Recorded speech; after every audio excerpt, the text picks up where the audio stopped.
Hello everyone. तो कैसे हैं आप लोग। Welcome back to another video.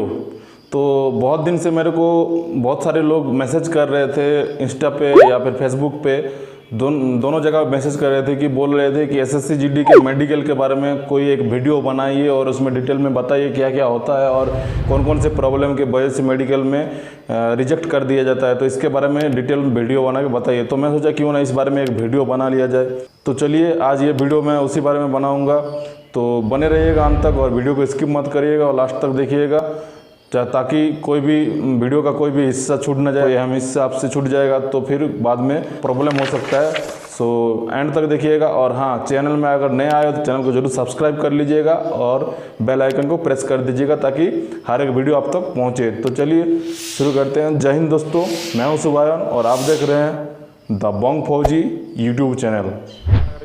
तो जिस दिन आप मेडिकल देने जा रहे हो उससे पहले आप एक चीज़ का जरूर ध्यान दीजिएगा कि आपका जो हेयर कटिंग है वो बिल्कुल जीरो कटिंग होना चाहिए। साइड में कम से कम ऊपर ना हो तो साइड में जीरो कटिंग होना चाहिए।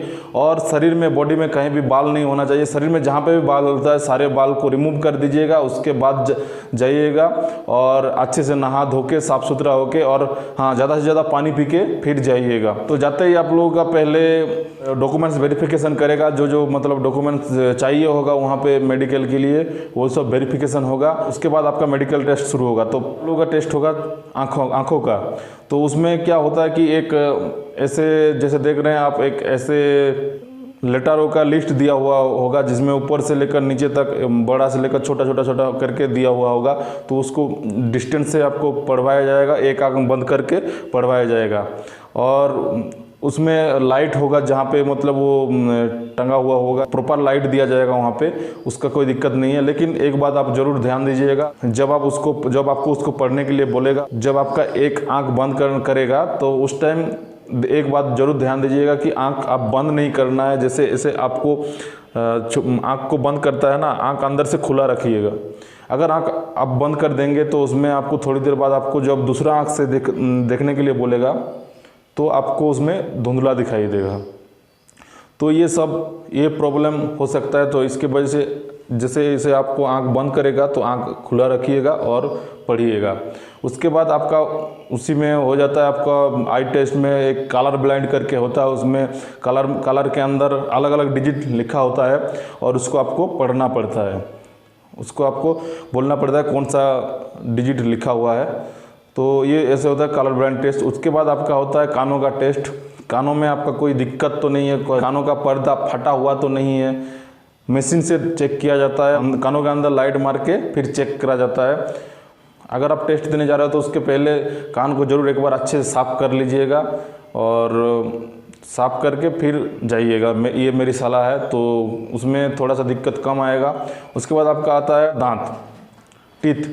तो दांत कई लोगों के कई तरह के होते हैं। नॉर्मल जो होता है मतलब किसी का दांत आगे पीछे होता है या फिर किसी का टेढ़ा होता है या फिर किसी का दांत के ऊपर दांत आता है। तो इसमें मतलब आर्मी में इसमें देखा जाता है ज़्यादातर, लेकिन एसएससी जीडी में उतना ज़्यादा इसको ध्यान नहीं दिया जाता है। इसमें कोई दिक्कत नहीं है। लेकिन इसमें आपको एक ध्यान देने वाली बात है, अगर आप मेडिकल टेस्ट देने जा रहे हो उससे पहले आपको कई डॉक्टर मिल जाएगा जहाँ पे जाके अपने दांत को, अगर आपका दांत काला पीला लाल ऐसा कुछ हो रखा है तो उसको प्लीज़ जाके एक बार साफ़ करवा लीजिएगा। अच्छे से साफ़ कर देते हैं उधर डॉक्टर और ज़्यादा चार्ज भी नहीं आएगा, खर्चा भी ज़्यादा नहीं आएगा। तो ये करके जाइएगा। जब मेडिकल टेस्ट देने जा रहे हैं उससे पहले ये करा के रखिएगा तो अच्छा होगा। उसके बाद आपका देखा जाता है नोज, नाकों में कुछ दिक्कत तो नहीं है, नाकों में कोई चोट अंदर से तो नहीं है, कोई दरार तो नहीं है, ताकि आपको जब ड्यूटी के लिए कहीं ऊंचा पहाड़ी इलाका में भेजा जाएगा तो वहाँ पे ऑक्सीजन का कोई प्रॉब्लम तो नहीं होगा सांस लेने का। इस वजह से नोज का भी टेस्ट किया जाता है। तो नाक को भी साफ़ सुथरा रखिएगा। उसके बाद आपका आता है चेस्ट की बारी। चेस्ट में कहीं आप थोड़ा बहुत ऊपर नीच हो जाता है, कोई जिम बहुत कर लेता है या फिर ऐसा कुछ प्रॉब्लम हो जाता है बचपन में जिसके वजह से टेढ़ा हो जाता है, तो ये प्रॉब्लम नहीं होना चाहिए।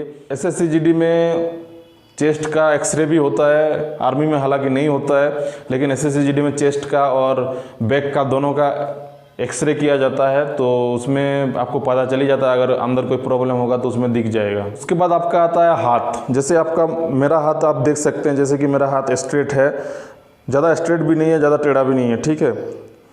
ऐसे आप देख सकते हैं ये सही है। और अगर आपका ज़्यादा टेढ़ा ये बाहर की तरफ या फिर ज़्यादा अंदर की तरफ ऐसे अगर ऐसे होता है तो उसमें आपको दिक्कत आ सकता है, रिजेक्ट हो सकते हैं उसमें। तो अगर ऐसा प्रॉब्लम है तो पहले से आप देख लीजिए और ठीक कराने की कोशिश करिए अगर हो सकता है तो, लेकिन होने का चांस तो कम है। लेकिन SSGD में उतना खतरा नहीं होता है, लेकिन आप ट्राई कर सकते हैं, हो सकता है आपका नसीब अच्छा हो तो पास करा दे। तो एक बार ज़रूर एग्ज़ाम देके देखिए, आपको पता चल जाएगा खुद। अगर टेढ़ा है तो उसमें कोई मेरे हिसाब से उतना ज़्यादा कोई दिक्कत नहीं होने वाला है। आर्मी में ज़्यादा दिक्कत होता है अगर हाथ टेढ़ा होता है तो। उसके बाद आता है आपका पाइल्स का प्रॉब्लम। जिसको पाइल्स का प्रॉब्लम है वो समय रहते हुए आपका पाइल्स ठीक करा लीजिए। दवाई से भी ठीक होता है या फिर ऑपरेशन से भी ठीक होता है, किसी कुछ भी करके पाइल्स का प्रॉब्लम आपका नहीं होना चाहिए। अगर पाइल्स का प्रॉब्लम होता है तो उसमें आपका रिजेक्ट 100% होता है। और उसमें आपको अच्छे से चेक किया जाता है, झुक के आगे झुका के फिर आपका जो पार्ट है वो वहाँ पे चेक करता है, आगे खांसने के लिए बोलता है। अगर झुक के खांसोगे तो अगर जिसका पाइल्स है वो पीछे से दिख जाता है। तो अगर पाइल्स है तो समय रहते हुए उसको ठीक करा लीजिए, या तो दवा से या तो फिर ऑपरेशन करा के ठीक करा लीजिए, यही मेरी सलाह है। उसके बाद आपका आता है पेनिस, जो आपका प्राइवेट पार्ट होता है, उसका भी आपका जांच होता है। पेनिस में आपका देखा जाता है होल देखा जाता है कि आपका होल मोटा है या फिर आपका होल बंद तो नहीं है, ये सब देखा जाता है। और शुक्राशय होता है वो कहीं बड़ा छोटा तो नहीं है, वो भी देखा जाता है। अगर थोड़ा बहुत छोटा बड़ा है तो उसमें कोई दिक्कत नहीं होता है, लेकिन अगर ज़्यादा बड़ा हो जाता है तो उसमें आपको हाइड्रोसिल माना जाता है, तो वो भी प्रॉब्लम आपको दे सकता है। तो समय रहते उसको भी ठीक करा लीजिएगा। हालांकि इसको ठीक होने में टाइम लगता है, लेकिन अगर किसी के अंदर ये प्रॉब्लम है तो आप मेडिकल नहीं दे तो अच्छा है, क्योंकि इसमें आपको रिजेक्शन मिलना ही मिलना है। उसके बाद आपका आता है घुटना। घुटना कई तरह के होते हैं, जैसे कि आप यहाँ पे देख सकते हैं, मैं एक फ़ोटो डाला हूँ इसमें। जैसे कि आप देख सकते हैं घुटना अगर आपका फ्लैट हो, सीधा हो, अगर एड़ी टच करने के बाद अगर आपके अंदर थोड़ा गैप रहता है तो वो सही है, और अगर ज़्यादा गैप रहता है वो गलत है, और अगर टच हो जाता है वो भी गलत है। तो ये गलत इसलिए है क्योंकि अगर आपका टच हो जाएगा तो उसमें आपको रनिंग करने के टाइम घुटना टच होगा तो वो आदमी अच्छे से रनिंग नहीं कर पाएगा, और ज़्यादा डिस्टेंस होने से भी यही प्रॉब्लम आता है। उसके बाद आपका आता है फ्लैट फुट। जिसका फ्लैट फुट होता है उसमें लगभग ज़्यादातर आर्मी में ज़्यादातर दिखा जाता है, लेकिन SSGD में ज़्यादातर नहीं दिखा जाता है, उतना ज़्यादा उसको नहीं देखा जाता है। तो फ्लैट फुट के वजह से SSGD में बहुत कम ही रिजेक्ट होता है। तो फिर भी अगर फ्लैट फुट है तो उसमें उतना घबराने की कोई बात नहीं है। तो फ्लैट फुट के वजह से उतना कोई ज़्यादा दिक्कत नहीं होता है, तो इसमें आप घबराइए नहीं, इसमें कोई दिक्कत नहीं होगा, आप जाके बिंदास मेडिकल दे सकते हैं। उसके बाद आपका आता है यूरिन टेस्ट और ब्लड टेस्ट। अगर आप यूरिन टेस्ट देने जा रहे हो तो सबसे पहले तो आप ज़्यादा पानी पी के आइएगा, ताकि आपका जो यूरिन होता है वो क्लियर हो। और जब आप यूरिन डब्बे में डालने जा रहे हो तो थोड़ा यूरिन पहले गिरने दीजिएगा, उसके बाद जो लास्ट वाला यूरिन आता है उसको डालिएगा, उससे अच्छा होता है, जो कीटाणु होता है वो निकल जाता है, तो उसमें टेस्ट में आपका पॉजिटिव रिपोर्ट आएगा। और जो ब्लड टेस्ट होता है, ब्लड टेस्ट इसलिए होता है क्योंकि कई तरह के जो बीमारी होता है लोगों के अंदर, तो उसके वजह से ब्लड टेस्ट किया जाता है, जिसके ब्लड टेस्ट करने से वो सब पकड़ा जाता है। तो उसमें आपका पता चल जाएगा कि आपके अंदर कौन सा बीमारी है, तो इसके वजह से ब्लड टेस्ट किया जाता है। आपका हीमोग्लोबिन टेस्ट भी होता है, उसमें भी आपका देखा जाता है हीमोग्लोबिन का लेवल क्या है, कितना है, तो वो भी सही होना ज़रूरी है आपके लिए। और आपका बीपी आपका जो नॉर्मल बीपी होता है वो 120/80 होता है, जो कि नॉर्मल होता है। उसके थोड़ा बहुत अगर आपका इधर उधर है तो चल जाता है, लेकिन ज़्यादा अगर है आपको तो फिर उसमें आपका रिजेक्शन मिल सकता है।